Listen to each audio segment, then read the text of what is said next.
ఇక ఈ వారం నుంచి నవరత్నాలకి సంబంధించిన విశేషాలని అనుకుంటున్నాం కాబట్టి నవ అంటే 9, రత్నాలు అంటే ధరించవలసిన జాతి రత్నాలు అని అర్థం.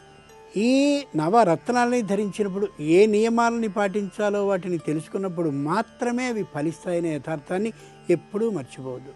కృత్తిక, ఉత్తరాషాఢ నక్షత్ర జాతకులకి కెంపు పెట్టుకోవడం అది సరి అయినటువంటి విధానం.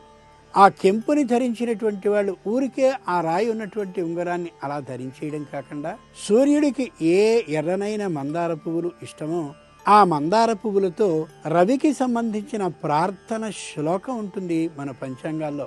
జపాకుసుమ సంకాశం కాశ్యపేయం మహాద్యుతిం తమోరిం సర్వపాపఘ్నం ప్రణతోస్మి దివాకరం అనే శ్లోకాన్ని కనీసం 6 మార్లైనా జపిస్తూ 6 మందార పువ్వులని పెట్టి అలా ఒకసారి ప్రార్థించి ఆ కెంపు ఉంగరాన్ని ఏ రోజుకి ఆ రోజు ధరించినట్టయితే ఆ రోజంతా రవి గ్రహం యొక్క ఆనుకూల్యం ఈ వ్యక్తి మీద లభిస్తుంది.